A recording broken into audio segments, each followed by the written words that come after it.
Scotch Gaming Talk Show. We talk about things gaming related. We'll let you know the news, tell you our views. Yeah! Welcome to Scotch Gaming Talk Show. This is Sunday, September the 2nd. This is episode 2, and we're here again to talk about the gaming news and gaming shit weekly. Joining me today again is Shannon Miller, a resident cool guy. Say hello. Say hello. We have Hello, Chris everyone. Wilson President. back again. Hi. Champion. And today we have a special guest, Liam Matwell. He's our console gaming friend. He's here. Our neighborhood fist lord. Yes, Fist lord, 99%. exactly. He'll tell you. What is it? Go on, crap, mate. Tell our audience something about yourself. Tell them all about yourself, mate. Well, where do I begin? Play games since I was a kid. I've playing games with all you guys now, and I just go by the name Amrit, or if you catch me on a guide, Fist Lord. Excellent. Alright, so we're just going to start off the show with, what have you guys been up to for the week? Anything? Doesn't have to be gaming related?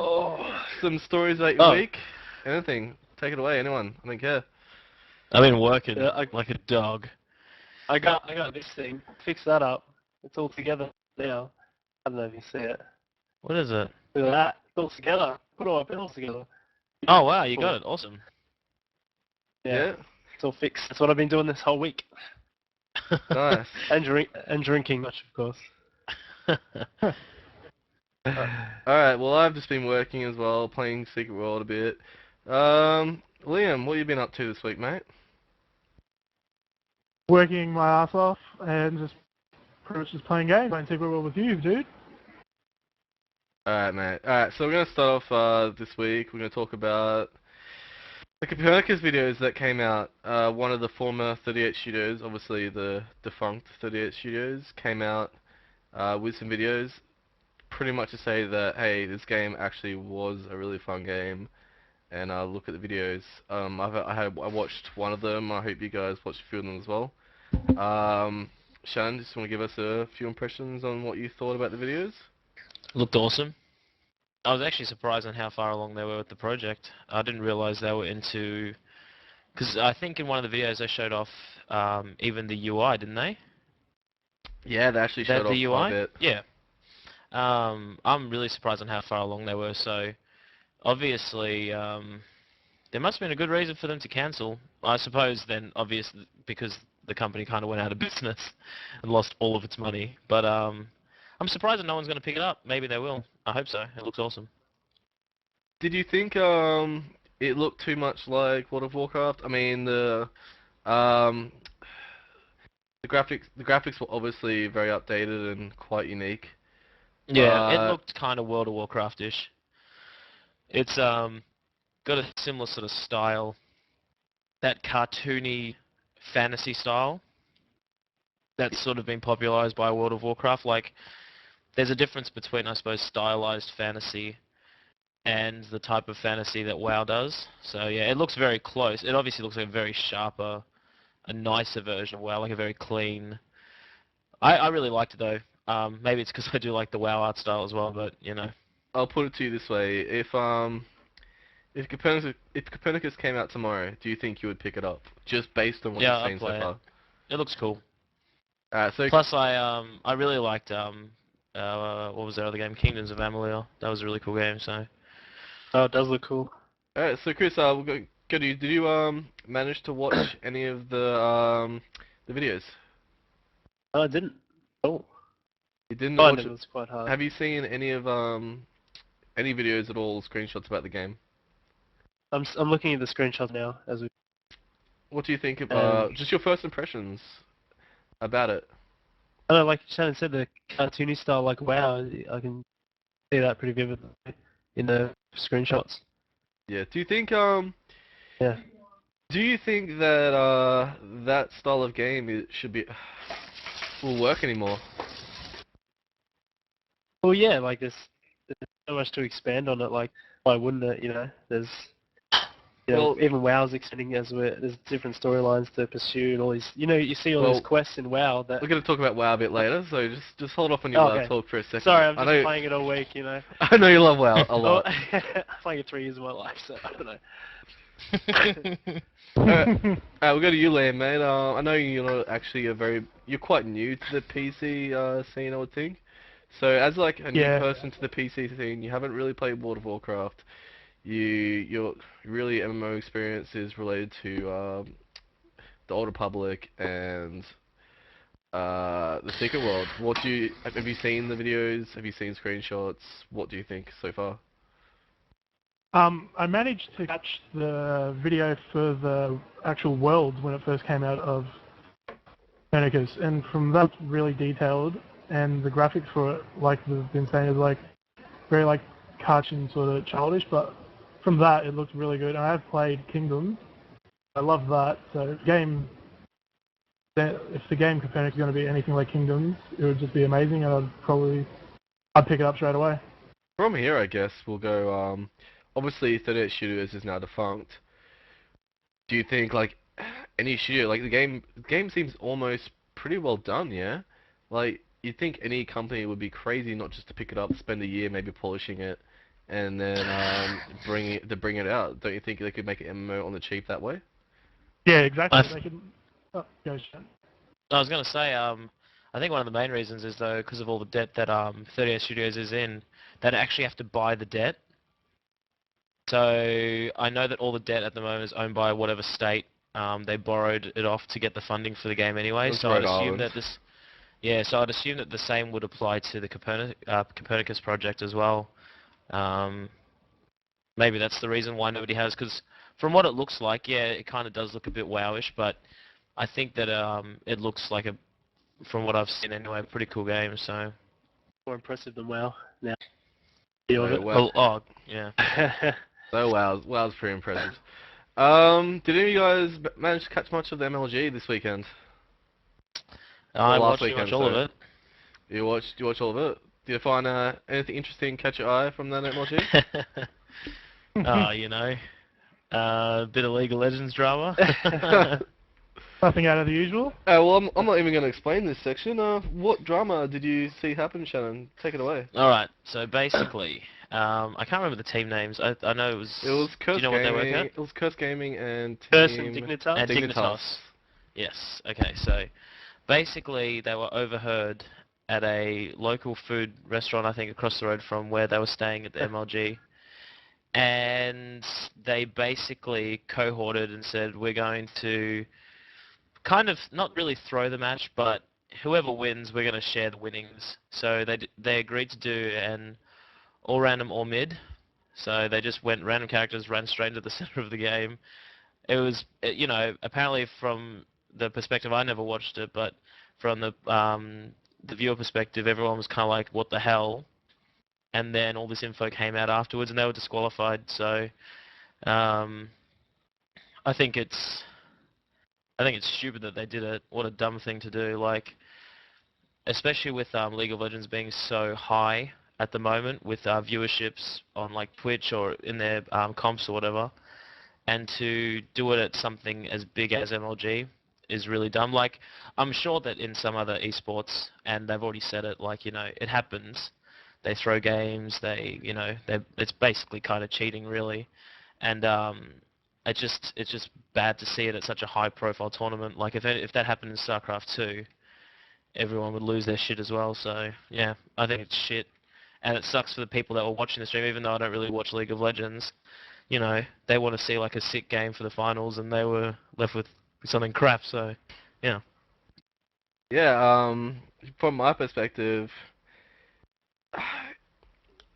I don't know how a team from that competitive standpoint could actually go and just decide to do like an ARAM and split the prizes. I mean, I'm sure it's not the biggest tournament, and there was like a huge tournament for coming up, League of Legends tournament that had tons more money than MLG, and I'm sure that's why they did it. They wanted to hide their builds, but still, like, I would never throw a game or just randomly do something stupid like that. It's bad for the fans, bad for competition, bad for esports in general. I just and True. there's I'm actually quite a competitive person, and I could never see myself just not caring and splitting a finals. Well, how weak would you feel after you've done it? Like, everyone knows now. Those players would feel like absolute shit. They'll be like, and I know that they had to, like, do, like, letters to the public, basically, like, open letters just saying, they apologize, and their teams didn't even reward them the points for their current season, which I think is a really good idea. At least they recognize that it is a bad thing to do. But yeah, from like even like a team perspective, their bosses must be just like, what the hell were you guys thinking? I mean, you don't see this. I mean, I'm sure you've seen it in StarCraft, Brew War. You saw it in Korea for a bit, yeah. But yeah, I don't think you've recently seen anything like that. And for esports to be legitimized, you sort of need like you never see like the NFL or whatever, like the finals of that. They're never just like, oh shit, we're in the finals, let's just split the fucking trophy. No worries, don't worry, it doesn't matter. Yeah, no. But as I'm sure me and Shannon could probably go on this for a while, but like because me and Shannon are probably the more esports minded out of the bunch. But do Chris or Liam want to chime in, like from an outside perspective? What you think? Well, Yeah, Liam. I really go. Chris. There you go. Right. Well, I really don't play League of Legends. I just heard about this other day, and it's like you said, it's kind of like there's really no point to why I don't understand what did it basically. Like, it's just I don't know. I think it was really stupid, and they could have done much more with it, and then they just decided to blow it all away and share it where they could have gone to do better things and just ruined They it. lost their earnings in the tournament, all their earnings in the tournament as well, and they got no season credit. Just Well, the thing is, like, Will they be if they allowed wanted back to yet? cheat, if they didn't want to show their builds, they could have done something I'm better sure than they're that allowed ARAM. to. I mean, they gave a full apology. I think. Wait, Ghost Chris, did. can you finish fix your stream, your cam? Sorry, you're just stuck in one position. On really? the Twitch, he's not. I just checked. Oh really? Oh no, you should be because They just wasn't moving. on my cam he's just stuck in one position. Yeah, on Skype he is, but I just checked the stream. He's fine. Okay. Not fine on the stream. Anyway, just continue. Yeah, that's cool. Alright, so yeah, do you think they were punished enough? Well, I suppose it comes down to see what they do next. Like, obviously, one of the very interesting things about esports is the tournament scenes are completely different to how you'd set up a tournament for a real sport. So there's a lot of companies that will basically seed you in or bring you in to play for them. A lot of different tournament organizers and stuff like that. Whereas in real sport, there's one league for those players. So it's going to be interesting to see if MLG brings them back. I don't think that they should. I think they should be disqualified for the next one. But that can't be said for all the rest of them, though. Do you know what I mean? Like, they can't just... They're all owned by different companies, so... Unless, of course, the teams themselves didn't send them, like the team managers didn't send them, but I suppose that's up to them. If they think that they've done enough to, I suppose, redeem their mistakes, then they'll probably just keep sending them off, so... Yeah. Yeah, like, I actually think... I feel like they should be barred from future MLG tournaments. Like, not the teams in general, but those perhaps the players.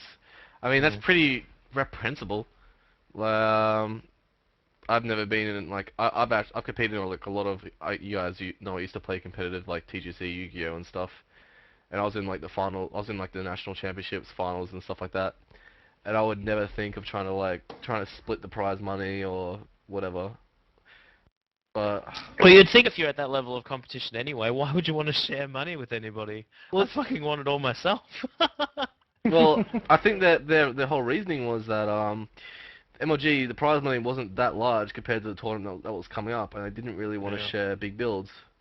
Which, in my opinion, if you don't really care about the tournament that much, why the fuck are you entering? That's very true. Like, let some other teams, like maybe some lower level teams from the States or anywhere from around the world, take your place or compete instead. You're right.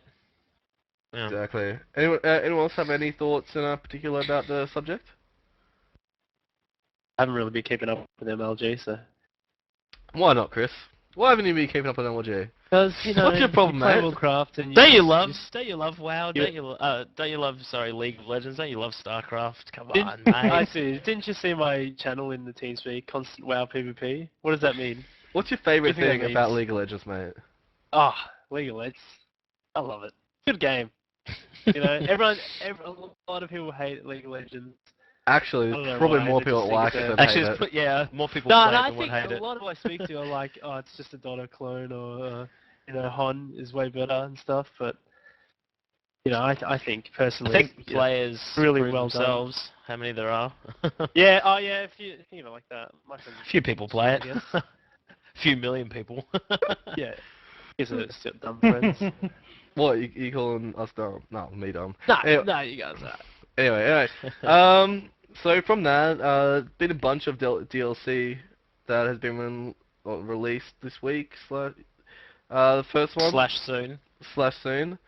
The Leviathan Hashtag soon. hashtag the Leviathan DLC got released this week, I think.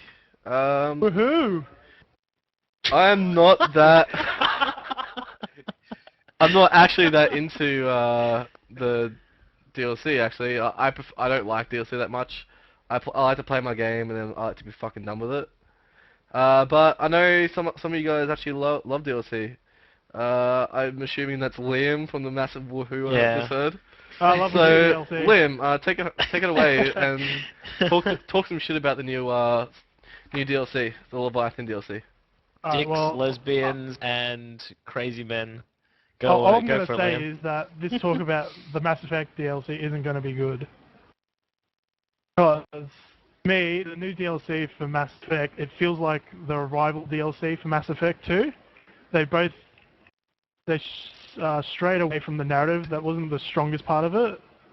I don't know what they really did. It's just like, they decided, give a shit, we're just going to bring out this DLC as we can. It didn't really have a strong part to it. It's like, if those of you who have played the Arrival one, it was good, but the story wasn't the strongest part of it. It was more the combat, which isn't a bad thing. It's just, I don't know, I like to have a bit of both. That's what Mass Effect's for, yeah. The combat's always been good and the story's been amazing, but the DLC for this, it just strayed away a bit. That's my opinion anyway. That was awfully insightful from you, Liam. It actually was. I was kind of surprised. That was pretty good. Thanks. I actually haven't played the DLC at all. I have no real opinion on it, so I'm not gonna even try to talk about it. But I don't know. I feel I kind of like the story from Mass Effect, so I don't know what could be bad about having more of it.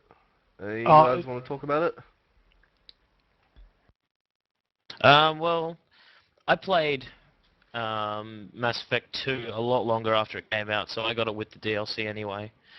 And yeah, I suppose as Liam was saying, like, most of the stuff that tied into Mass Effect 2 was like really awesome. The Arrival DLC was okay because it sort of tied into the third story, but I haven't really played too much of the Mass Effect 3 DLC. I only played probably about 8 hours of the Mass Effect 3 game. I didn't feel that it was as good as the second one anyway, so I suppose I could comment on DLC as a whole. Like, I'm not the biggest fan of it. Not because, like, I'm probably one of the guys that I don't care about paying for that sort of stuff. I don't care about having to download that sort of stuff, and I don't think Kurt does either. I don't think that's the problem that I have with it, and I don't think it's the problem that he has with it. It's more of like, I suppose what you said before, Kurt, where, once you've played your game, you've finished it, you put it aside, and that's it. Unless, of course, it's like a multiplayer game or an MMO. So, yeah, I suppose I sort of fall into that boat. The only reason why I played the DLC with Mass Effect 2 was because it came with it. And for most part, it was alright, but there was a lot of crappy stuff. I think that's what happens a lot with DLC, though, is there's a lot of crap DLC that's sort of, like, put out there. Like, I suppose the best DLC that's come out this year for a game would, from what I've heard, is Dawnguard. That's supposed to be quite good for Skyrim. I've heard mixed reports on Dawnguard. I've heard mixed reviews as well, but for the most part, most people say that it's good. Like, it does add a lot more content and stuff like that. Like, that sort of content, kind of like an expansion, I approve of a lot more than, say, like, an extra gun. Like, I never use that stuff. Like, if I get, like, a console game, like, I don't know, say, like, I get the next Call of Duty, I will not use the code for the camouflage that comes with it. I'm not into that sort of stuff, but I like to unlock it myself. Plus, I can't be bothered just entering the code. I think it's a waste of time. And usually the stuff that they give is crap anyway, so... Yeah, exactly. Yeah, Alright, new not the dynamic biggest thing. fan. Chris, mate, hard questions for you. What do you think about the Leviathan DLC? And speak to someone DLC in general. I know you got a lot to talk about in this subject. Let's get to it. Let me just... Well, I just learned recently. I don't know much of a DLC at all. Like, I have no idea. I've never even installed a DLC. You know what? Chris, let me ask you this. Do you know what a DLC is? Yeah, well, He just asked me. He just asked He me. googled it. I googled it. I've been reading up on it, but like, you know, like Alright, shut up. You're not going to talk anymore. Okay, alright. Alright, that was good. Alright, so this is the section of the talk show where we all have a drink break. All grab your drink. I've had those all the whole time. Grab your drink, those, guys, and take of the show. a shot. Cheers, everyone. This is a cheers. This is a very important part of our talk show. It got added in after last time, where Scotch. a lot of people messaged in to me on Hotmail and said, where were more drink breaks? You cheers at the start, but more drinks needed. So do they really say that? That's I like our beers. Our beers are awesome. That's for you guys out there. Mail? More drink breaks. That's for you. Alright, so obviously we talk about DLC. Come on, guys. There's been more DLC that's been announced / released. What do you guys think about Skycraft? Skycraft. I like the name you gave it. Yeah, that's a good name. Skyrim, we can build houses. Yeah. Been in out. Sorry, sorry, I didn't mean to cut in front of you. They had that in Morrowind, didn't they? I'm not sure actually. I didn't play I played the DLC in Morrowind, like the Shivering Isles and stuff, and. You're talking about Oblivion. I'm talking about Morrowind. No, I played what's that Morrowind one where you turn to werewolf on the island? Blood something? Yeah, I played that one. I can't remember. That was a long time ago. That was a good one. I like that. I bought that. Anyway, back on track. Yeah, back on track. So yeah, they announced new DLC. You can play house and build houses with your inside the game. I don't know, like, I guess it's fun. I would have liked for them to add a little bit else than just building. Do you know a what house. it's for? It's for the people that have OCD within Skyrim and want to collect everything that they can fucking find. They love hoarding. Because, like, yeah, they love hoarding. They want to put their shit, like, they just want to display it everywhere. They want to have, like, their swords on racks. They want to have a bunch of chests and bookshelves. Hey, there's people that love doing it, man, and, you know, I know that there's been a lot of mods that people have made that do basically the same thing as what they're trying to do with this. I know that it's really cheap, though. It's only a few bucks, I think. $5, I think. Yeah, that's not that bad. Like, I think it should be cheaper, to be honest, because it only lets free. you build a house. Yeah, Liam's right. It should be free. Tell us, Liam. Well, I would actually use it if it was free, because for one, I am one of those hoarders in Skyrim. I did try and collect everything in the game, and for everybody's information, I played this game on PlayStation, and the bad thing about the PlayStation one is if the save file got too big, you could no longer play the game. So, 150 hours in, hoarding my way through Skyrim, my game decides to crash. I lost everything. So, on that note, I am not playing Skyrim again. You know what else is bad? Liam, you know what else is bad about playing Skyrim on PlayStation? It was on PlayStation, that was the problem. It's on PlayStation, and you don't get any DLC anyways. It doesn't really matter. Yeah, that's true. Exactly. I'm not getting Dawnguard ever on PlayStation, am I? So thanks, Bethesda. Yeah, mate. I think it companies mixed up a little bit. Yeah, they both begin with B. It's all right. So yeah. Anyone else got any thoughts about the Skyrim DLC? And obviously I just mentioned it then. What do you think about them saying, guys, it's kind of hard to bring It's kind of hard DLC to making PlayStation. games as a game company. Kind of hard, so we're just not going to do it. They're really saying they're probably not going to bring the DLC to From what PlayStation. I read, that's exactly what it sounds like. I read through their like developer questionnaire thing, whatever the frick it's called, and they basically said, we're still trying to do Dawn Guard, which they've been doing for months. Like it came out on Xbox, I think, back in June. So they've been working like an extra 2 months just to get it on PS3. They still haven't got it, and they don't think that they're ever going to get it out. And if they're not going to get Dawn Guard out, I don't ever see Hearthglen coming out ever. So it's a shame. But like that game was like doomed from beginning on the PS3. Like Liam was saying, 10, 12 hours in, people were already seeing problems with, trying to put stuff onto shelves or like looting stuff. It would take like 5 minutes. Frame rates, yeah, exactly. Well, Skyrim's always been a very should have been a buggy PC game. exclusive. Just gonna say it. Just gonna say it. PC, if they made it PC exclusive, imagine what they could have done with the graphics. Oh, it would look amazing. Heaps better, I think. Yeah.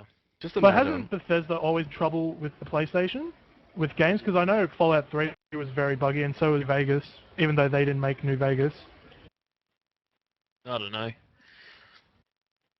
Who knows? I know. I'm putting it out there. Chris, did you play Skyrim at all? And have you even thought about the DLC at all?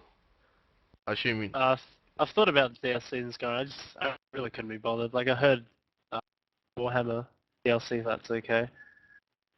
But I've never... Alright, so guys, so we're gonna move on to I know this is the part you've been waiting for. Chris, hold your fucking horses, mate. I know. Where are my horses? Just hold him. Where'd your horse go, Chris? How are you supposed to hold him now? Yes. Hold your horses. Patch. Alright, guys, settle down. Patch 5.04 got released in World of Warcraft this week. It's crazy. Hold on for a second, because I'm going to show you the cinematic from Mr. Pandora, because fucking pandas are coming, and you should be excited. I can do things with the stream. Alright. Let's go. Blood, suggested themes, use of alcohol, violence, and it says use of alcohol. It's pretty cool. There's a lot of alcohol in WoW. To ask why we fight. I know that is on to the ask why bottom of the box it fall. says alcohol use. It's pretty awesome. It is in their nature.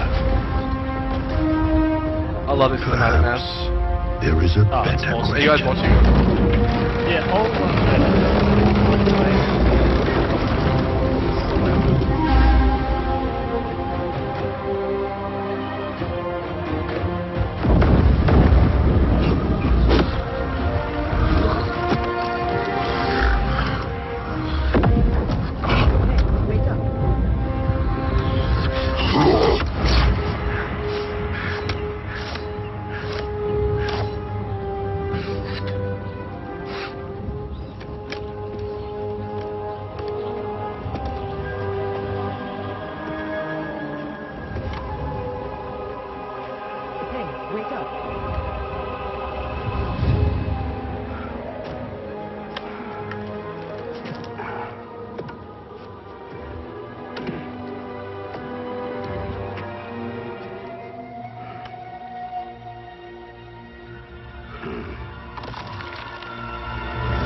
lot of flooding cinematics.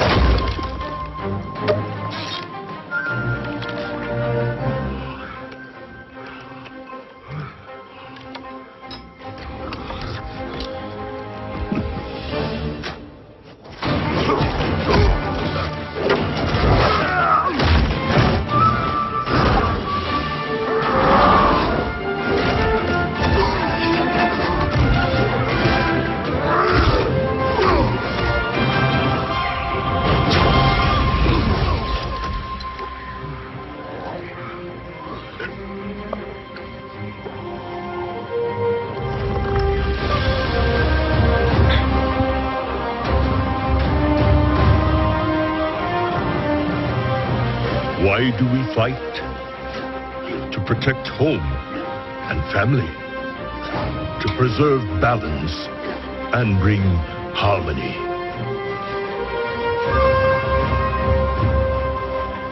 For my kind, the true question is, what is worth fighting for?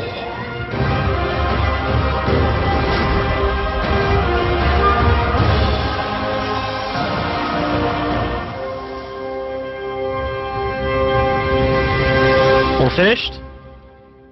Pandas makes Pandas. Yeah. That was awesome. Blizzard makes a good cinematic, right? Oh, when I first saw that the day that it came out, that part where he grabs the hammer back off the guy, chucks it back on the statue, and then the Alliance guy hands him the spear, like, we're gonna have to fucking take this guy, both of us. Shane, your cam's a little bit wonky. You're not really moving. You need to fix that, mate. Me? Yeah, mate. You need to fix your cam. Alright, so, guys, we play World of Warcraft. I'm sure everyone knows that. But, so we're going to talk about this in pretty big detail. The new patch came out last week, added in a lot of new stuff in preparation for Pandas. So, I was playing, like, day one. I was up at, like, 4 o'clock in the morning waiting for it. So was my friend Chris here. Yeah. Bug-eyed Chris was awake. So we're just gonna jump right into it and talk about some of the new patch and what they added in. Alright, we're gonna start off with account-wide achievements, pets, and mounts. In patch 5.0 and beyond, the majority of your character's achievements, pets, and mounts will be shared with your other characters. Chris, what do you think? Well, I'm not really a mount pet collector, but it's pretty cool. Like, everything now, so... Chris, one second, mate. Can you fix your stream? Your cam. You got off as well now. I just continue talking though. Oh, okay. Yeah, get the new mounts and pets wide achievement. And the new talent system is like more to talk about. And because of course, yeah, pets, mounts. That's pretty cool, but you know the new talent systems has basically made everyone the same in PvP and PvE and all that. It's kind of like a reset. Yeah, it's basically a reset. Like, you can have. It's just. I think about what I'm gonna say. You talk. I'm loving it. You know why? Too much. I can use my Warbear from ZA old school. Oh yeah. 10-mans. On every single fucking character. So much. I just like ride around my bed, just cruising. So sick. Because I'm not really a big achievement guy. Like, sure, I have like a billion more achievement points than I would have had before now, but I can ride my bear. Cruising around Orgrimmar. Just ride your bear everywhere. Really fun. It's really fun, mate. I can use Frostjaw now. And like it's crazy that you have like account wide now over like every single character you have shares everything. If you just think about that for a second, like how crazy is that? Like that's actually really revolutionary. Also the pet battles, which are coming up. Oh yeah. Fight with your pets and stuff. That should be entertaining, I guess. What do you reckon, Sean, about all this shared shit? I think it's cool. I've noticed that in this expansion, well, that's brought upon by this new patch. It's because I can't really comment on what's happened in the game because I haven't been able to play it. Like I said last time, my computer is getting fixed. But from what I can see, Blizzard is really trying to change things for what the community wants. So having like, you know, account-wide mounts is awesome. You know, we'll probably touch on the other stuff, so I don't want to spoil anything. But yeah, I think that's a really cool idea. I would love to use my terrible mounts that I have with all my other characters. I've got one mount. I got it from that timed run that you had to do in Caverns of Time. You got that yellow Drake. The bronze one, you mean? That's pretty cool. Yeah, it's pretty good. That's a good flying one. It's Fly bad. around. So also you had the world event, Theramor's Fall. It's not available yet. It'll be available during September 17th. But basically, War Chief Gorosh, obsessed with assuring the Horde's supremacy over Kalimdor, launches an all-out attack against Jaina's island home with Theramore. Though Valiant Alliance defenders rush to repel the sudden onslaught, they'll soon find themselves unprepared for the terrible scope of Gorosh's two plans. The scenario will become available for level 85 characters during the week of September 17th, and then will be available for level 90 characters after the launch of Mr. Pandaria. So that's pretty cool. Like that's probably the first time we've seen a end of expansion event carry on to Mr. Pandaria, and it's all tied into the scenario stuff that's coming up. Yeah, it looks like they're really trying to carry on that story style MMO trend that's sort of been happening. So I think that's really cool. Like I know the other events. I think the last one that I remember doing was with Cataclysm. I think the Deathwing would randomly fly over and stuff like that, and like the ground is shaking. That's all that it would say. It was really boring. And then the one previous to that for Wrath of the Lich King, that was where there were a few quests that you did where there were the dead coming through in, I think, the Plague Lands. Do you remember BC, mate? Like where the zombies... The BC one? Yeah, zombies would attack... No, going from BC to Wrath. Where the zombies would attack this... No, if you get attacked by a zombie, you'd turn into a zombie, and you have like zombies, everyone like... Oh, yeah. Attacking each other. Oh, I can't remember that, no. You were there, mate. It was so much fun. Oh, definitely I was there, but I can't remember it. But I like what they're doing. It directly ties into the actual story of the next expansion. Well, I think that's pretty cool. I think it's in retaliation. Like all these new MMOs are coming out, like the Old Republic, though it may have had its flaws at endgame, leveling, its story. I defy anyone to say that it had a bad story and that it wasn't fun to level up. Oh, without a doubt, it's the best MMO to level in that I've played. Without a doubt, and the stories for each character were amazing. Well, let's not be sidetracked. And Secret World's come out now, then it's got a crazy story. Like I think WoW does a really good job of seeing what other games have and taking it. And I think they're trying to. Well, they were the leaders for so very long. Like they were the ones that were doing everything that they did borrow a lot of stuff from like EverQuest and Ultima, but for like 3 or 4 good years, they were like the absolute top of the mountain. You know, they were the ones where everyone else was trying to copy them. And now that, you know, people have started to see that, you know, maybe copying isn't the best thing because they could never reach the same success. They tried other stuff. Now WoW sees that, okay, you know, Star Wars did good with the story.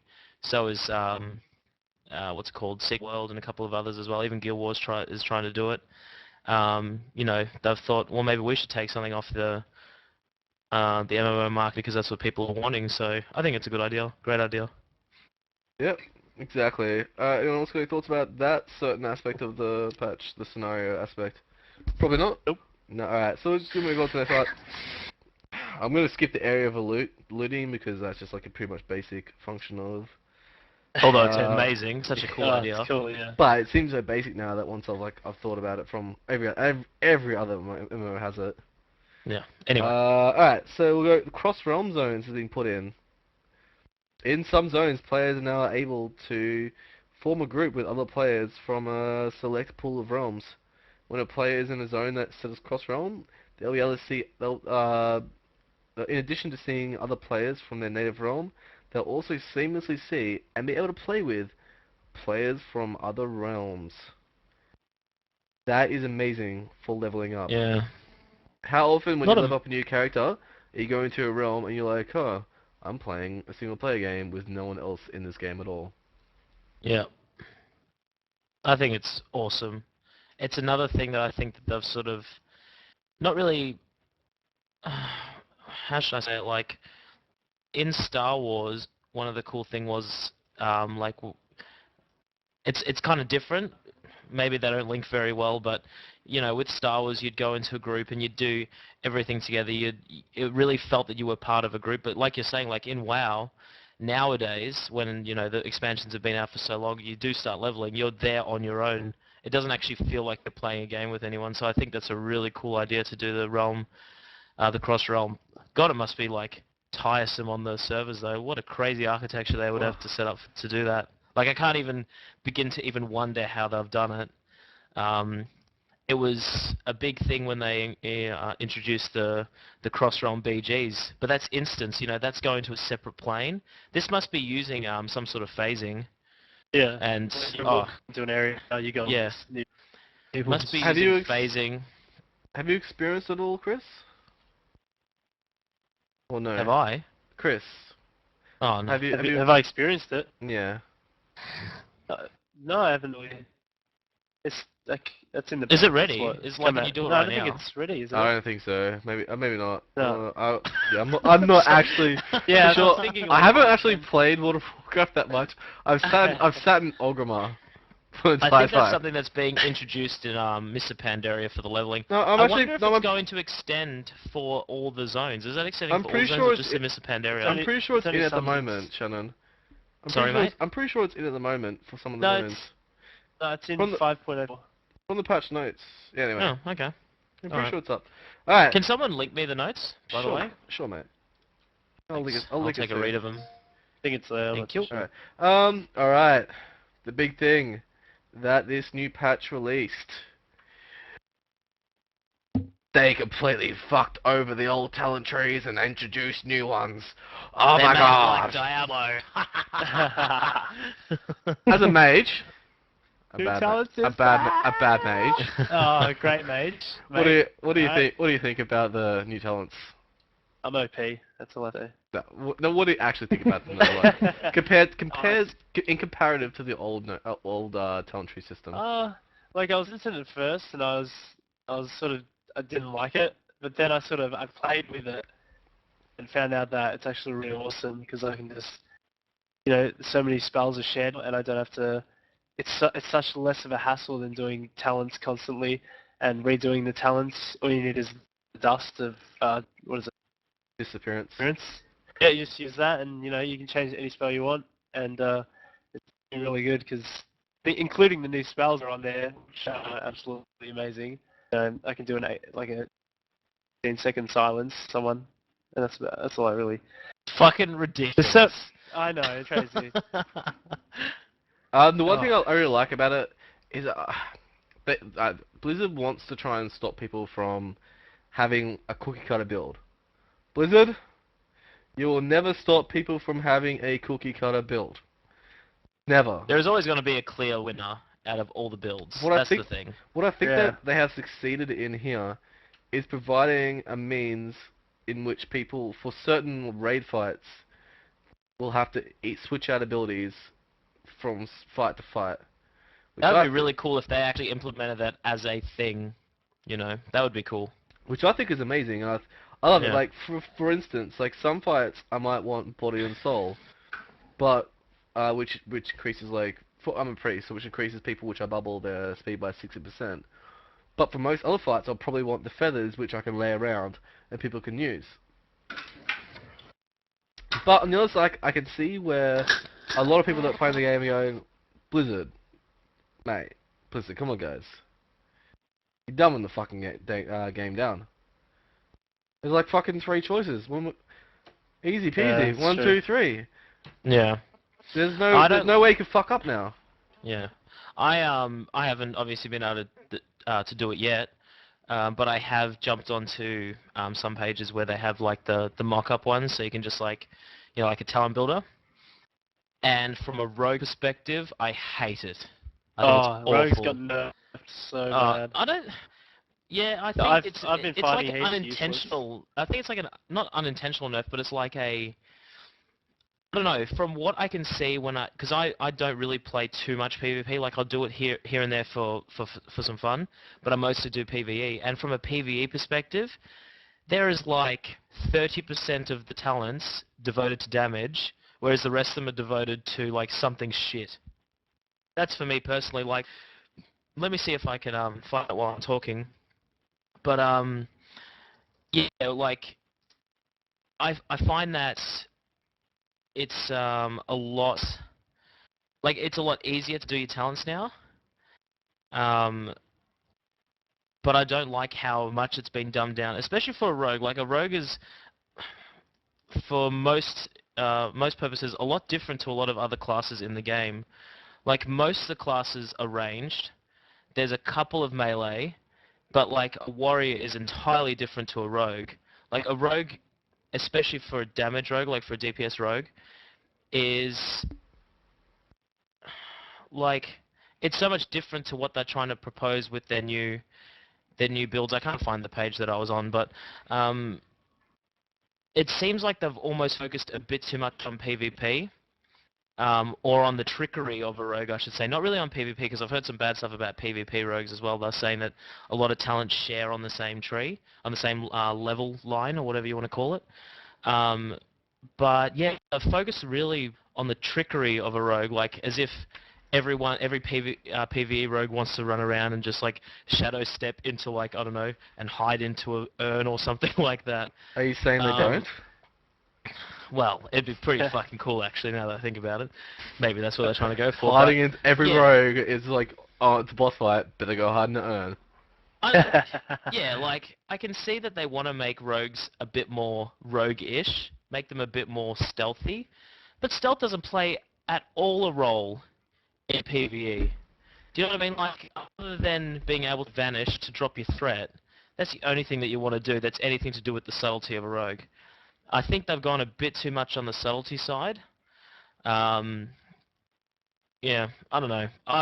It's going to be hard. Like when I try it, maybe it'll change. But from as I'm seeing it, I don't really like it. Luckily, I'm living a paladin though, because apparently they're pretty sick. So. Alright, we'll do a quick round robin. Yay or nay on the new talent tree changes? Liam. Liam. I don't play well, so I couldn't care. So nay. Alright, Shannon. Nay. Chris. That is... No, hold on. I just want to clarify. Purely from a class perspective. Alright, continue. Chris. Yeah! So good! I don't know if you can see that. Alright, give me a second. Stay on it, stay on it.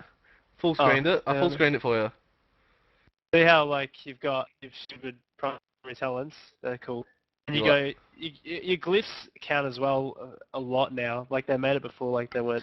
I do like that aspect. The glyphs look like they really do play a big role now, which is cool. Like the glyphs make me fire, you know. If I change the glyphs, then it make me frost. You know, it's oh wow, weird, I didn't know that. That's awesome.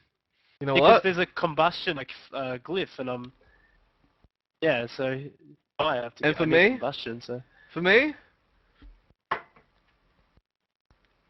what is it, Kurt? Yay. I like it, mate. I like it. I actually do like it. I think that'll make you have to like switch between different talents for different boss fights. I think it'll make it quite cool. So hold on. You can basically use the dust whenever you want on the spot and just respec. Well, you can't respec. Well, basically, you can redo your talents. To respec, you have to go to a trainer. Like, so is this still like a talent tree with like where you put points in? No. So you have I'm a holy priest, yeah. There's still shadow, holy, and disc, and you choose like the shadow, holy, and disc when you level whatever level. Yeah, sorry. So you choose what tree you want to be in. If you want to go back and change that, but you'll get all those spells automatically. You'll get like all the spells for that tree automatically, and then you choose these talents. Well, if Blizzard are smart and they want to make raiding challenging again, that would be an awesome idea. To have boss fights that require different builds within the spec, that would be awesome. That'd be such a cool thing. Like, if they did work in something where if they had to, like, you know, make like a stealth character actually useful, and they made it so I could stealth into an urn, that would be pretty cool. Like, yeah, I think that actually leaves a lot of room for some really cool raid environment type stuff. Yeah. Alright, so we're gonna move on from World of Warcraft. It's a huge patch, huge amount of shit came in it, and I'm actually really looking forward to Mr. Paradero. Yeah. By the way, recruiting a druid tank and an Ellie Shaman for our I thought Sam's the Ellie Shaman, mate. Nah. For our 5-man challenge mode groups, we're going for like world records and shit, so come talk to me if you wanna join. It's gonna be amazing. Can I join? No, you shit. Don't do it myself then. Alright, well, I'm going to be Kurt this one. So now we're going to talk about the Penny Arcade Expo. Really? Does anyone know what that is? Yes? I do. I know about it. That? PAX. PAX. Have you ever heard of PAX?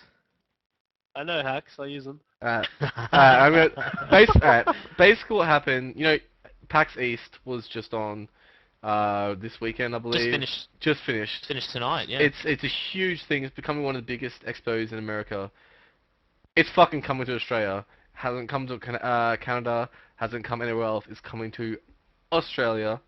Shannon, do you just want to quickly give it a quick talk, and then Wilson just talk about it afterwards? First off, for it never to be outside the US and to come to Australia, that is awesome. That really shows how much the Australian community is loving games, is loving, you know, online stuff. You know, obviously PAX was born out of those comic series, wasn't it? The Penny Arcade comics.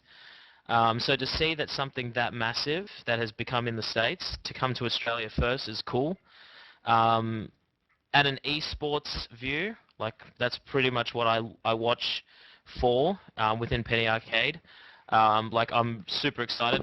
They should do a tournament here. They did one at the recent PAX just finished, the one that we were just talking about, where they were doing a really cool like custom map thing called Challenge of the Xel'Naga, which I watched every single match of, and it was fucking hilarious. So I can't wait to see like StarCraft pros and like American pros, or you know, overseas pros coming to Oz and then playing for that. And just to see that big of an expo in Australia is awesome. I'm definitely going, regardless of whether it's in Sydney. I'm going. So I'll see you guys there. Exactly. Liam, I know you're actually a big fan of expos in general. You love Supernova. You love all that shit. What do you think about this huge, like, Sonic? Like, I guess not many people in Australia, unless you're into gaming, know what Penny Arcade is, but they're really huge, and PAX is obviously becoming one of the biggest expos in America. Liam, I would like to hear like your thought on someone that doesn't really know too much about PAX. I don't think. I want to know what your thoughts is on something this huge for America coming. They tried to do it with like what was the other expo that came to Australia? Comic-Con? They tried to do it with Comic-Con. Comic-Con. It was shit. I'm just gonna say it wasn't like as good. Like Supernova beat it. If you're not from Australia, Supernova is like the expo for Australia. Do you think PAX will bring EB Games Expo, mate? Fucking watch out. Exactly. It's gonna be massive in October. Do you think like the PAX will bring like the same level of professionalism and production that it does in America to Australia? Good question, by the way. I think it will, just because it's brand new and it wants to draw a big crowd in Australia, and for it to be popular in America, and then just to bring itself just to Australia, like Shannon said, it hasn't been anywhere else apart from America, and just to come to Australia is like a big privilege just for all the gamers. And I reckon if it does the right thing and does what they do in America to here, they will draw a big crowd and they could profit from it with so much. And if I reckon it will succeed. Like Comic-Con was alright, but Supernova at the moment is the strongest for comics and all. Do they do gaming gaming news stuff and- at Supernova as well? Yeah, me and Kurt actually played Ghost Recon before it even hit the Okay, yeah, shelves. cool. We played some multiplayer, and I smashed them. I was shit. Yeah, well, it was on an Xbox. I'll give him that. He doesn't know how to use an Xbox controller. He didn't know how to use it back then. So I don't did play smash him. shooters. I hate shooters. Shooters are shit. Everyone that plays a shooter should fucking die. Okay, Nah, so I'll not just really. redraw. I'm just kidding. Laters, mate. Gonna die. Yeah. I love shooters. But yeah, like I said, if it does what it does in America to here, I reckon it will succeed heaps. Yeah, without a doubt. Alright, yeah. Yeah. I'm super excited for it. I can't wait. If it's in Melbourne, I actually really hope it's in Melbourne, to be honest. Oh, it'd be the best if it was in Melbourne. Fly down here, spend the weekend. Yeah. Go to PAX every If day. it We'll buy the weekend pass and just go every fucking day. Oh. Without a doubt. Shannon Fuck Lee, yeah, fix your cameras for a second. You're frozen again for some reason. I don't know. I'll have to fix this for next week, guys. I'm sorry about the camera screw-ups tonight. Hey, Kurt. I don't really know why it's happening. The camera screw-ups aren't actually on Twitch, by the way. Oh, really? Well, Yeah, no. it has to be, though, because... No, it's not. It's only on Skype. But they're, I've looked at them. but they're taking it from my screen, so...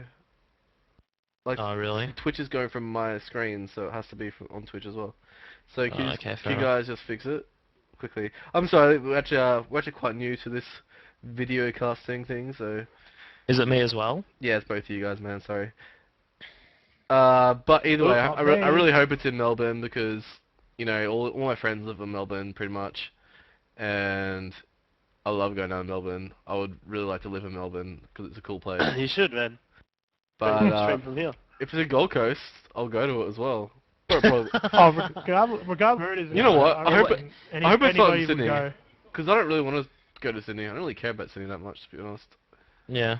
Well, no offense to the people that did, but Sydney itself Yeah. is Yeah, no, kind of for shit. viewers from Sydney, alright. Sydney Yeah, as a guys. place, terrible. Yeah, you people from Sydney, but your actual city is a piece of shit. Alright. But I wouldn't really care where it is. I'd still go. Like, it'd be Yeah, fun no, to definitely. experience it. Yeah. What would you hope they brought? Because obviously PAX is such a huge gaming expo in USA. Do you think they would? What would you hope they bring to the expo in Australia? Exactly Like I everything said, the same? Like I said, definitely esports. Like esports has made up a massive part of PAX now. Like, pretty much just StarCraft. So, and StarCraft is, along with League of Legends, one of the biggest esports. So, I would really love that to be there. Obviously, to have exclusive game footage would be also really cool. Like, one thing that we miss out in Australia, even though we're very lax on like gaming or that sort of style expo, is the whole exclusives. Like, we usually get stuff that's either already been seen or stuff that can't be shown because they want to show it at E3. So I'd love to see exclusive stuff, trailers, gameplay. Like, they just they showed the gameplay for the new Metal Gear game, which we'll be talking about later, at PAX. Like, they showed it behind closed doors at the Metal Gear event, but then they showed it exclusively to everyone online at PAX for everyone to see. Like, I want to see crap like that. That'd be awesome, That would be Oh amazing. yeah, I'd love for it like exclusively shown in Australia, not the world. Exactly, It'd be yeah. good. Stuff that for the first time ever is shown in Australia. That would be such a cool thing to see. Like, usually you hear about that sort of stuff coming out of Japan or the US or Europe. You never say, oh wow, Australia got the first gameplay demo of this new game or whatever, Yeah, exactly. it'd be good to acknowledge Australia as a good gaming community. Because why the stream's we pretty running. are fucking good. That's what we're trying to do, man. We're trying to bring Australia to bringing the forefront. gaming back. Bringing it back. Alright, Bringing us to We're number already one. here. Alright, so Oh yeah, obviously sorry, pushing it forward. What am I saying? Windows Yeah, pushing it 8. forward. Windows 8, highly controversial Windows 8? new Windows platform from Microsoft. Obviously, a lot of companies have not backed it. One word. Notably Valve. One word. Vista. That's all I see out Alright. of this. But alright, but the thing that's coming out is they're bringing Xbox Live games by to Windows 8. Straight up the same games that are on Xbox to Windows 8. What do you think about that? Well, obviously, it's, well, not a scam, really. It's more of just like a ploy to get people to play. It's to get them to buy Windows stuff. Cause are they trying to destroy Steam? Are they trying to destroy what? Trying to destroy themselves. Steam. They'll never... Well, it'd be dumb, first off, for them to try. Like, Steam is the #1 gaming platform for PC.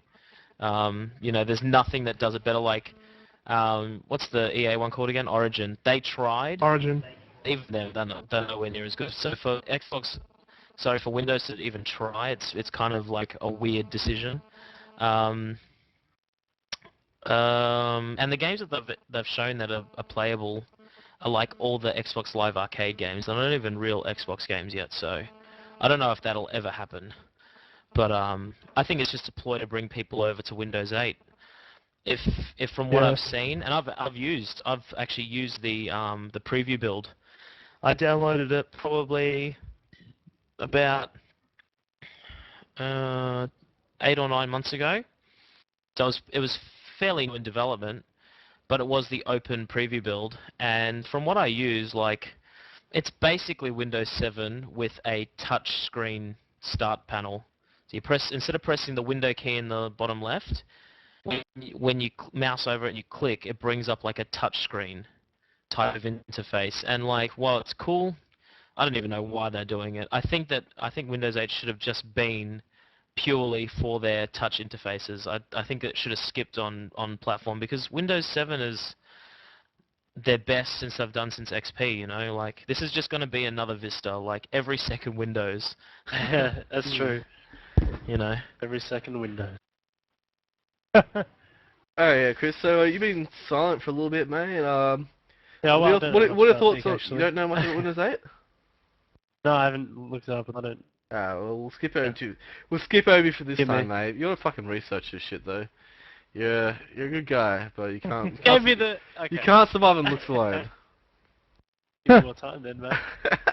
Alright, I'm gonna go on to from something that's failing to something that's closing down. I like that segue. So Windows 8? Paragon, mate. Paragon Studios closing. City of Heroes. I don't give a... They're closing City of Heroes.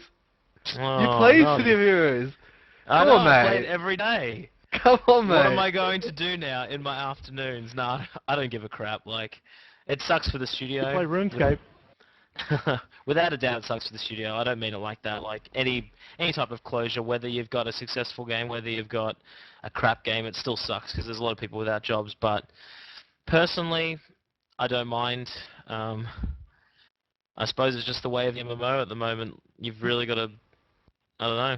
You played City of Heroes, didn't you? What do you think about? Was the game good at all, or was there many people? God, it was a long time ago. It was pretty cool. Like, it was like, sort of like an action-orientated MMO. Kind of similar to the other superhero series as well that they had. What was that one called again? I already hate the game. City of Heroes and City of Villains. Oh wait, sorry. What am I talking about? This is City of Heroes. Yeah. Yeah. So sorry. I mean, yeah. The other series that they made was City of Villains, which was like an expansion.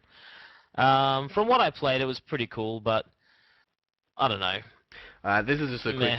That was just a quick thing. It's closing down. That's never good for the gaming industry as a whole. We don't Great want. for WoW. That's we about don't. it. We don't want MMOs closing down, to be honest. No. All right. Like. Oh wow. As we continue on our failing subject, our first project, there's a Kickstarter project. The guy that I forget his name, he was in charge of Necronauts. He did Necronauts. He was making an adventure board game that was on Kickstarter. He got a bunch of support. He made his goal. Then he went to cash in on his goal, and whoops, one of his $10,000 pledges didn't have the money. We knew it was going to happen with Kickstarter eventually. It finally happened. Do you think there's Kickstarter, like the Kickstarter model, do you think there's a better way they can go with it? Do you think they should be taking money out in advance and then refunding it? Do you think there's something better that can happen?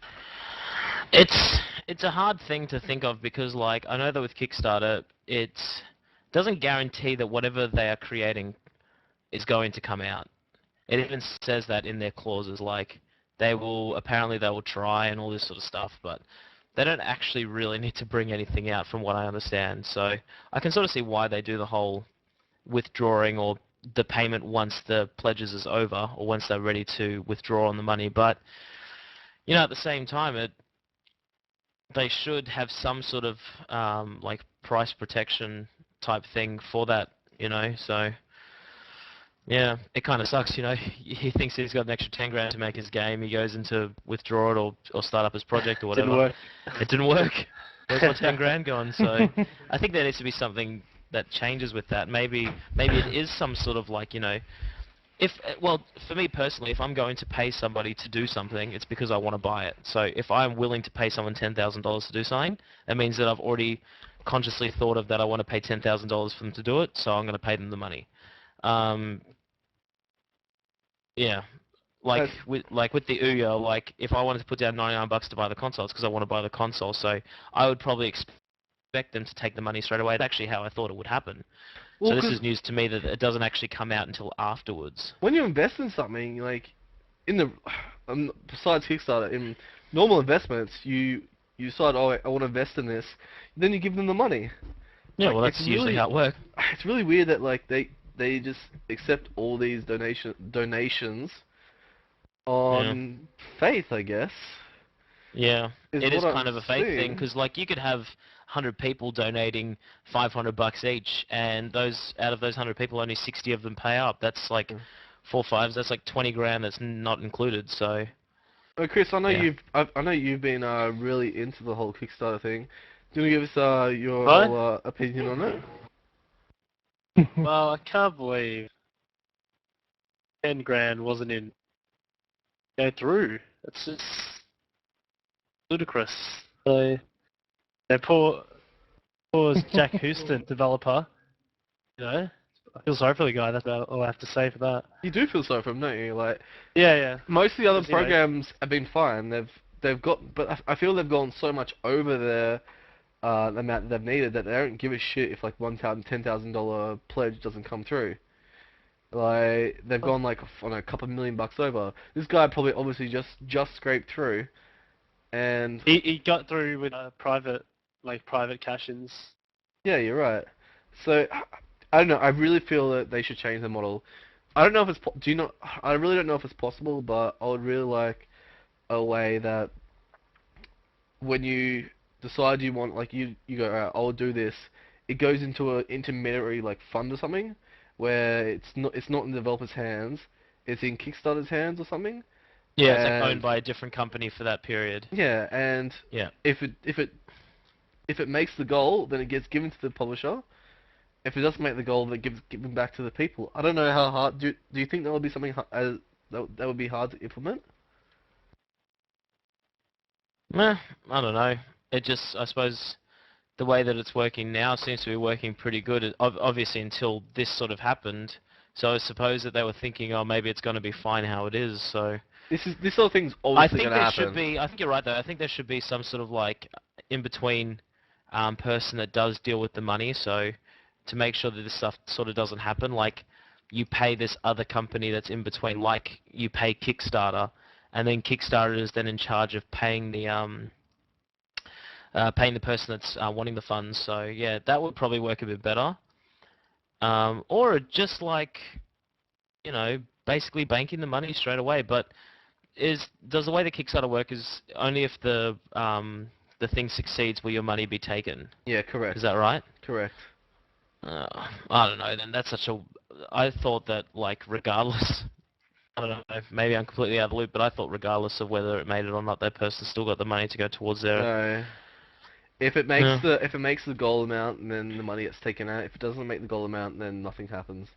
Right. So it's like it's a no risk sort of thing, I guess. But yeah, well, it's just like going to pay for something online. Like it's not, regardless of whether you got the money in your account. Like if you don't have the money in your account, it's going to say no, you can't do this. So yeah. I think that they should have some sort of system where it's like, okay, this guy has like 10 grand in his account, he can pay for this. You know what I mean? Like, it should just go into some sort of, like, middle funds type thing, like you said. It should be paid in some way beforehand. And then, yeah, they can just refund it. Exactly. I completely agree, mate. Alright, so we're at the part of our podcast. Shannon, Chris, you know what time it is? Time Drink for... time? Drink break? It's a drink break, mate. We're just gonna chill. Yeah. We're just What are gonna we chill gonna for a drink break? second. We're gonna have a drink break for all your fans out there. Even though like most of you actually probably just watching on podcast, having a drink. We're getting drunk. It's called Scotch Cast for a reason. Yeah. Fucking If you drinking. probably haven't noticed, at the beginning of the cast, we're a lot more sound with our arguments. Now they're kind of loosely delivered, plus our words don't sound the same. Like, it sounds like two words are part of one. That's what happens loose. after a while. You're getting a bit loose. You get the You loose. you also want to piss heaps, by the way. Chris is no longer wearing a fucking suit, even though I don't think he was wearing one at the start. But in my mind he was. I sort of was, and then got a bit hot. And your stream's fucked up again. I don't know what's going on, but you should just fix it every so often. Just redo it every 10 minutes, cam. every like 20 minutes. Fucking redo it, mate. I look hilarious. Alright. It's screwed up again. Alright, we'll go into it next. We've had a drink break. It was a good drink break. Nice drink break. Everyone knows. Everyone knows about Metal Gear, right? Everyone knows about it. It's a good game. Yes. Guess what got released? Metal Gear Solid Ground Zero footage. It was fucking amazing. Holy shit, the graphics. Yeah. Holy shit, everything. Holy shit. Who here likes Metal Gear Solid? Me. You like it, Never Liam? play 'em. I'll say Do yeah. you like it? Liam's never played it. He's a liar. Sounds good though. I've never Me played neither. it, but I've never played it, but I've watched my older play. Liam. I It did like is. it. Liam, It- give your impressions as a noob on Metal Gear Solid. I want to hear everything you think. Shannon, Everything I think want to about hear it. you talk about your expert opinion. Then Chris, Alright. do something. Do something. Alright, so I saw the gameplay of it this morning when I woke up, and from what I've seen, it looks fucking amazing. Just the cinematic on it is just it's perfect. It's crystal clear. Everything is so good. It's detailed to every aspect. And even in the game, it looked like a massive cutscene with the gameplay. It's just like nothing's been rendered down or anything. It's all notch.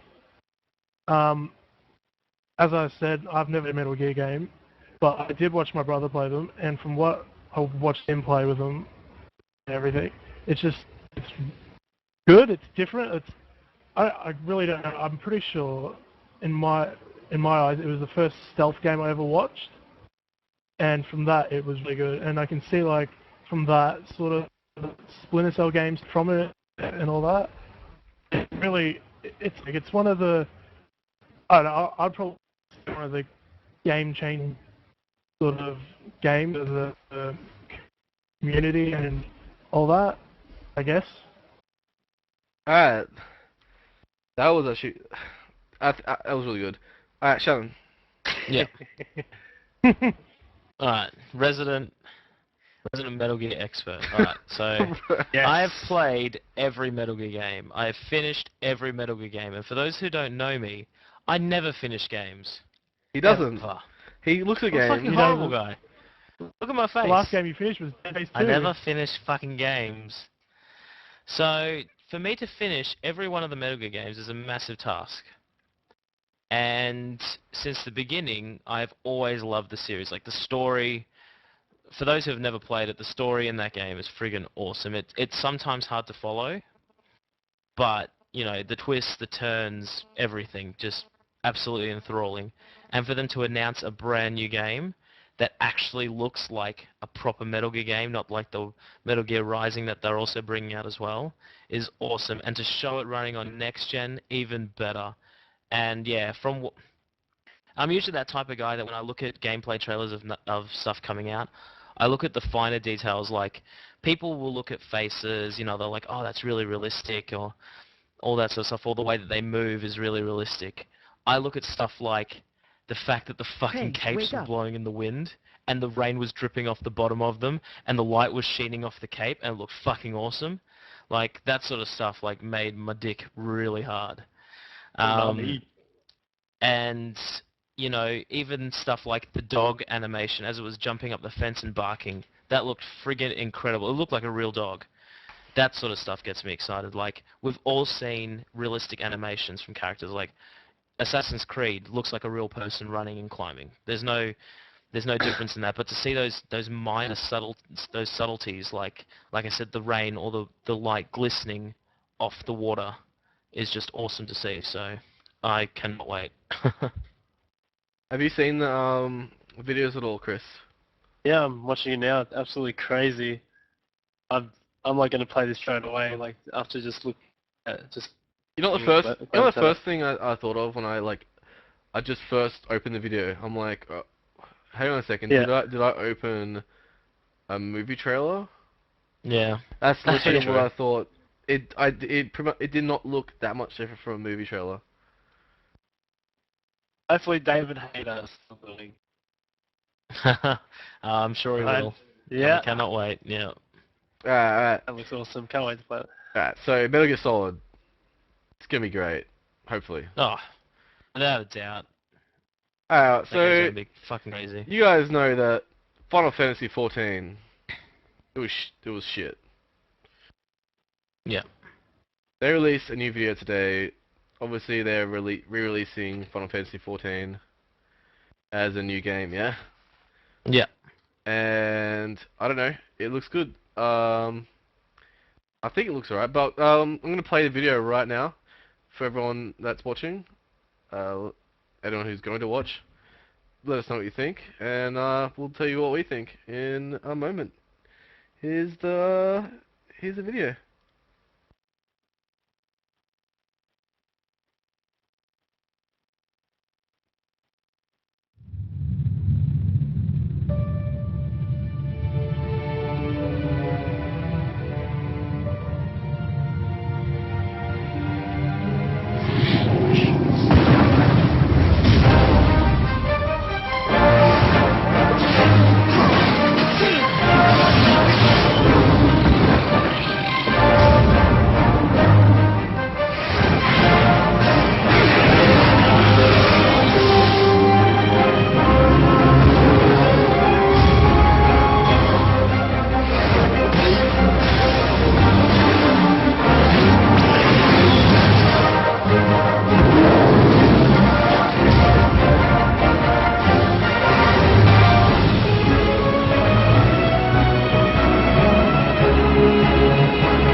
Have you guys had enough of dragons in fucking trailers?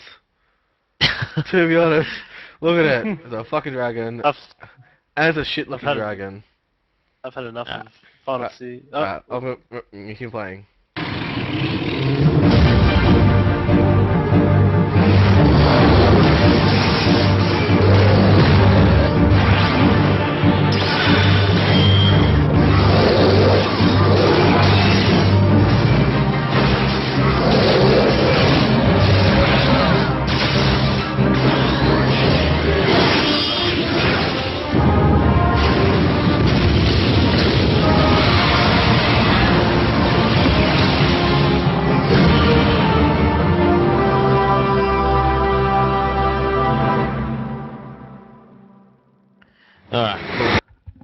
All I'm gonna say is after 14 games, don't you think they've had enough?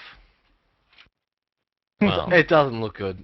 The dragon looks horrible. It looks like it looks like something I can make out of paper mache. The combat looks uninteresting in that gameplay in that video. It's not even It's not even a gameplay. I guess it is a gameplay video, but it looks horrible.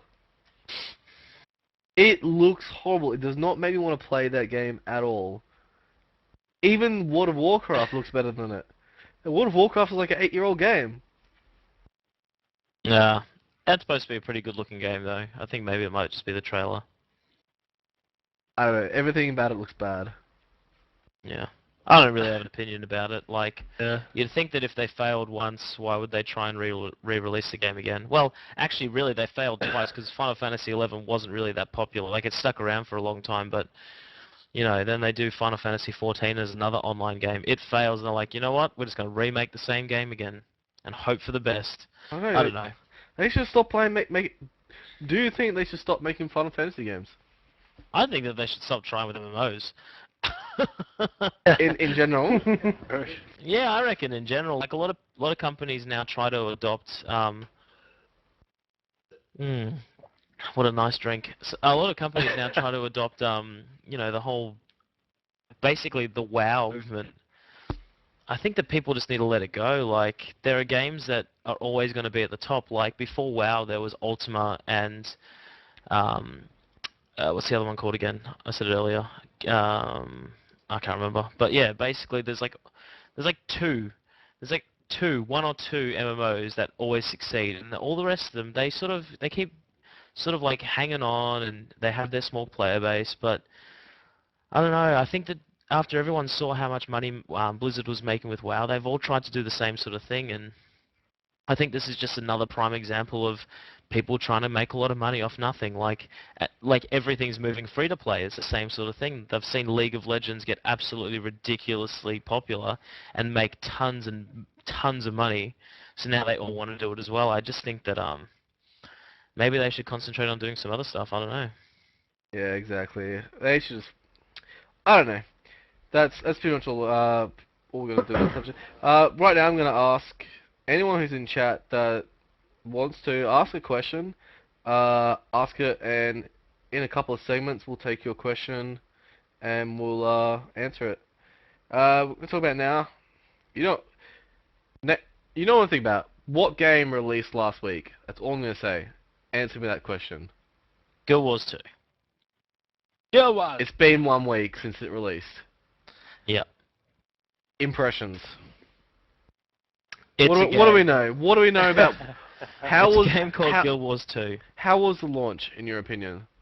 Well, compared to other launches. So I can speak from this from a completely sales perspective, because I was there day one, and I was selling the game. And it probably didn't sell as much as what I thought it would. It sold a lot more since the launch. Like, the launch was fairly quiet for the most part, because I think people were still doing the 3-day trial thing. Yeah, it was just not as much as what I thought. Like, people have been trickling in over the last few days and buying it off me. And I think through word of mouth it's getting a lot bigger than even what it was before, but yeah, it seems it's look, I'll tell you, I'll put it into perspective. It's still not as big as a WoW launch from what I've seen, but a lot bigger than any other MMO that I've seen since I've been working at EB Games for the last 3 years. No, though they did actually stop online sales of the game because their servers have gotten too full. Yeah. Which is pretty crazy if you think that. They decided, hang on a second, those servers are too full, let's stop fucking selling the game. That's an awesome thing for them, like, congratulations to them. But, like, from retail, like, in-store, maybe it's because I work at EB Games and our prices are ridiculously high.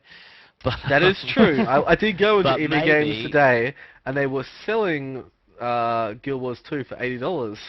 Mm-hmm. Now, I don't know about you, but I wouldn't pay that. But yeah, like I've seen it very much over the last couple of days pick up sales. Like I sold probably 10 to 15 copies today. Um, but it's definitely the biggest MMO launch that I've seen in the last 3 years, without a doubt. Diablo still probably sold more, even though that's not an MMO, but it's sort of in the vein of an MMO, so I can sort of use it in this context. But yeah, it's like I said last week anyway. It's going to be ridiculously popular, regardless of what we say. Like it's just how it's going to be. Just the way that they've marketed it, the way that they've shown it off, and from what I've heard, it's quite a good game. So I wouldn't see why they won't sell copies. Great Slam. After seeing the first week in action, does it make either of you want to pick up this game? Not at all. You don't want to? What are your reasons for not wanting to pick it up? Playing World of Warcraft. Okay. I don't have time for that. Liam, I know you're not playing World of Warcraft, so what makes you not want to pick this up? I'm just gonna go out and say they've been banned characters, or they've been banning characters for having rude names and all that stuff. So I would not play it because I would name my character Fist Lord, and I'd probably get banned straight away. So on that, I would not play the game. Any game that won't let me name my character Fist Lord, I will not touch it. One might say that we're not very pro. Oh my goodness. One might say we're not very pro. Liam, that was hilarious. Yeah.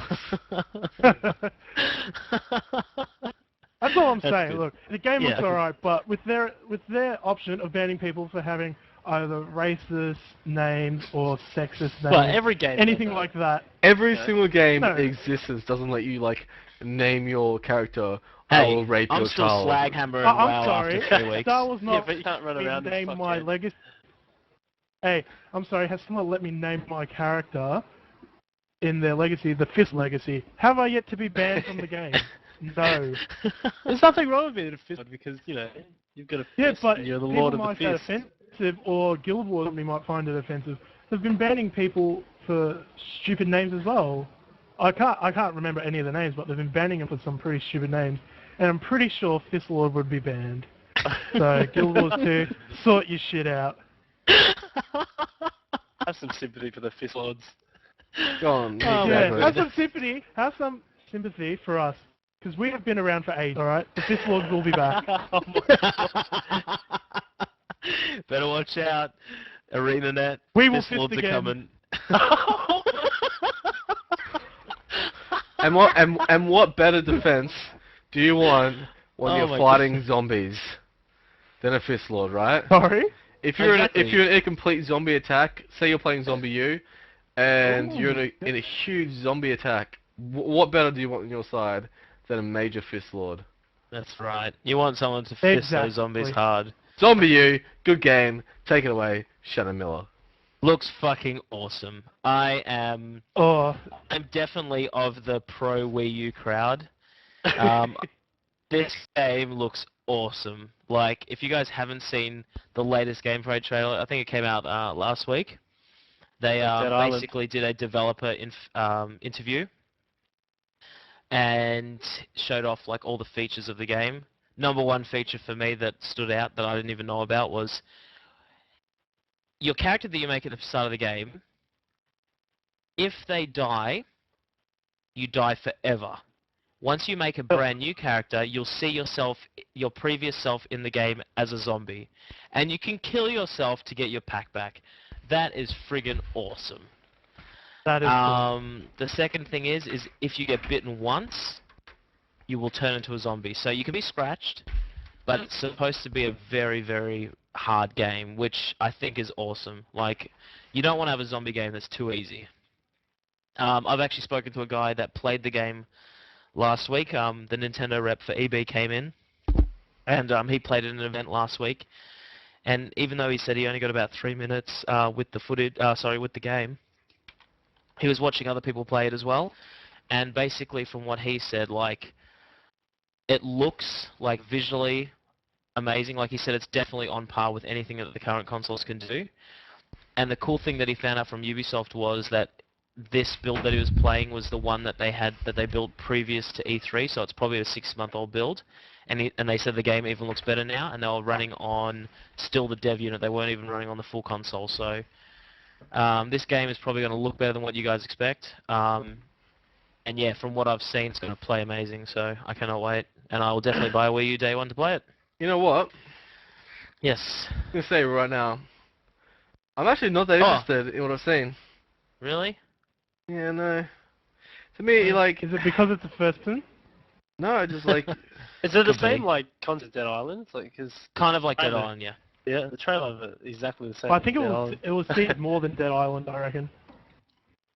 I didn't like Dead Island that much. Hopefully this is better. I don't know. From my perspective, like, I think it looks awesome. I can't wait to play it.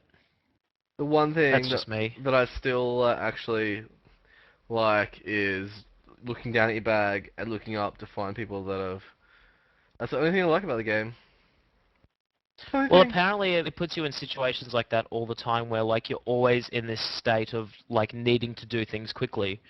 If you're, like, at a panel that you need to hack, like, there can be zombies around any turn, so they're really focusing on the point of being in a zombie apocalypse where you don't know where things are coming from and that there is a sense of urgency all the time, which I think is missing from a lot of games nowadays as well. Like, they try and make it believe that you're in, like, some sort of, like, bad area, but, like, once you've cleared an area of enemies in a game, they usually never come back. Like, that's it until you move to the next area. But in Zombie U, it's like a real living zombie apocalypse. The characters that are on screen, that are in your world, are persistent in your world, so they continue moving throughout, which is really cool. Like, there can be zombies on the other side of the map that are constantly moving towards your direction or moving away from your directions. Like, it's constant, so I think Like that's a some DayZ. really cool thing. Yeah, kind of like yeah, I DayZ. think it will. DayZ It'll will bring the similar. stress that DayZ has, I reckon. Yeah, it'll bring the DayZ stress can to be Well, very what different DayZ has. even with online players. Well, I think Yeah, well, Zombie the U thing is- has co-op as well. Yeah. Yeah, I think. I'm not 100% sure. It'll But just make it even more stressful then. yeah. DayZ is the most stressful zombie I've ever played. Except they Yeah. aren't really zombies. It is pretty stressful when you can't get into a server, I can admit. But I'd definitely buy a Wii U just to play this game. It looks cool, yeah? Yeah, like graphic, it looks really good for like a Nintendo console. Like the Wii, like Nintendo had good graphics, but the Wii was more childish and couldn't have top-notch graphics. But this actually looks really good. And it looks fun, so I'll definitely buy it. Alright, mates. So that's our news section done. We have finished with news. Cheers to you all. Good job on the news section. Or This is the part where we would normally There's do another. questions, but unfortunately we have no questions today. So we're going to skip questions for the day, and we're going to move right on up to the impressions part. This is where it's not a review. We don't do reviews here at Scotch Gaming. We do impressions of certain things. We play games. You mean like physical impressions where you're like, I am a game? We don't. Pretty much, we play a game and we're like, this is what we think about the game. You fucking take it or leave it. That's what we do. So today we're going to talk about Sleeping Dogs. I haven't played Sleeping Dogs, Oh, so I'm going to like strictly stay out of Sleeping Dogs. I have not played it yet. I'm not going to say anything about it, except that I hear it's a good game, so you should play it. Mm. So, Liam, you've played it. You know about it. You've experienced it. I have played. You're a bit gonna of it. fucking talk about it. Talk about it right now, mate. Alright, so basically, I've played a little bit of Sleeping Dogs. Not a lot, because there's been a bit of games on my plate. But what I've played, has been really fun. So far, I think I've only got an hour or so of gameplay. I haven't really got into detail with the story. Like, I haven't learned a lot, other than the fact that something happened to someone's sister at the beginning. It's not a spoiler. It's just Only the it's just- Fist Lord knows. Only I know, because you never know. I was part of what happened to the sister, but from what I've played and the graphics, my impressions in the graphics are that they're really good. They're a bit, I wouldn't say top notch. They're good. The combat's alright at the moment. I haven't got fully into it. Sorry? Slow-mo? It looks... No, it's I don't not know really if the slow-mo. I've that much. In the shooting sections there are. Oh, okay. I haven't been able to shoot anyone. I've just been using my fist. So, the actual voices in it are really good. So my impressions are that it's a good game. It is a good game. Liam, I'll pick up from where you left off, mate. Alright, Sean Miller, take it away. Thanks, buddy. So, I played it, I finished it. It was fucking awesome. It was probably the best story-focused game I've played this year. Like, as in, purely if you separate the story from the rest of the gameplay, the best story I've witnessed in a game this year. It was awesome. I loved it. Loved the characters, loved the setting, loved the fact that you don't play a deadbeat like you do in every GTA. You actually play as somebody who's made it. You play as a cop, so that was awesome. Combat was fun. Reminded me a lot of like Batman and those sort of style games. Like a lot of games are copying Batman at the moment. You know, the whole counter when you see the thing, when you see like the visual indication of when to counter and stuff like that. It worked well. Batman's amazing. The driving was like very arcade-like, almost like you're playing like Need for Speed, which was also very different from what you get in something like Grand Theft Auto. I'm going to be relating to Grand Theft Auto a lot because obviously that's probably the closest game to it. Saints Row as well, but I don't like that game. So, so yeah, the driving was arcade-like, but it's the story, man. Like the story just won it for me. The main character in that game, Wei Shen, is just awesome. Like he's, as if you guys play it or have played it, you'll understand when I say like, you know, he's someone that's very conflicted and just a really cool character to have. Like I won't spoil the story, but basically at the beginning of the game you go back to Hong Kong where you once grew up and you're there to infiltrate a local triad gang, but you're actually doing it with people that you once grew up with. So there's that part of the character's life which actually still, like, you know, knows about who he grew up with. So he's still conscious of that sort of stuff. So to be able, you can understand there's going to be a lot of conflict when it comes to actually trying to do things to take down the gang. So, but yeah, all I can say is friggin' awesome. Everyone should play it without a doubt. Go do it now, right now. Bye. What would you rate it out of 5 Scotch out of 10? Oh, Scotch is out of rating. 10. Scotch is out of 10. What would you rate it? That's a good rating list, by the way, Kurt. Well, I would probably say I would give it an 8. I know that I've been lauding it as like an amazing game, but I'm basing it off the story purely alone. If you were there to just witness gameplay like you would in Grand Theft Auto, no, the gameplay is not as good. I can say that easily. But for story, definitely picks the game up from where it's sort of like negatives lie. Like there's some things that are annoying about it, like the combat can get repetitive and the driving might be a bit too easy, but and the place in which you drive around is kind of smallish, but for story alone, definitely an 8. Yeah, like I said, I recommend it. Have eight shots while I wait. Alright guys, so that's our impressions of The Sleeping Dogs a week. I obviously can't do impressions. I've heard it's fucking amazing. You should actually play it. But this is our last drink break of the show. Grab your drinks, my friends. Anyone who's listening at home, even if you just listen to the podcast, even if it's like 9 o'clock in the morning, grab your drink, take a drink. Whoops, that went everywhere. Have a drink. Oops, Good drink. Good for it. Oh my god, such a good drink. Pour that drink. Alright guys, so this is we're finished with all the news, everything pretty much for the cast. We're gonna talk about our sign-offs tonight. Hilarious. We'll just go through our two different people that are talking. Chris Wilson, do sign off, mate. Tell them about anything you want to tell them, and sign it off. Thanks for listening. I've been Chris, aka Wilsey. Find me in WoW, Zero Off, on Killing Jaden. You've probably been playing WoW the whole time, by the way. Probably.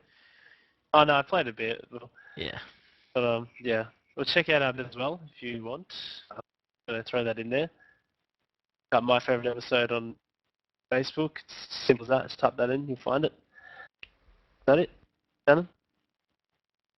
Yeah, I suppose I'll go next. So yeah, Shannon Miller signing off, aka Sideswipe, aka Fuck You.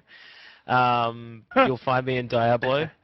Battle tag Sideswipe #1912. Come play with me while I play on this terrible laptop.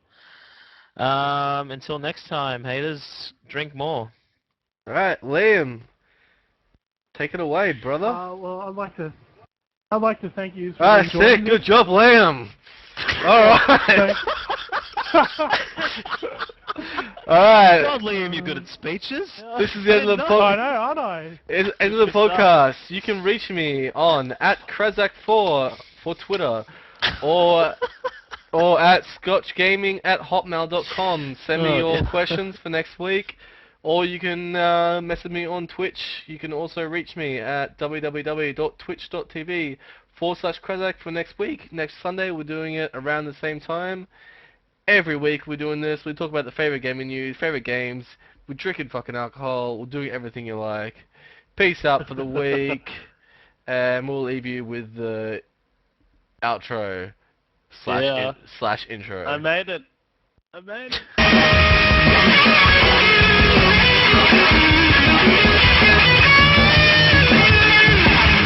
Scotch Gaming Talk Show. We talk about things gaming related. We'll let you know the news, tell you our views, yeah! And that's it. Thank you for watching the show. Tune in next week at the same time. You know how to reach me, you know how to be cool, you know how to drink scotch. I'll catch you.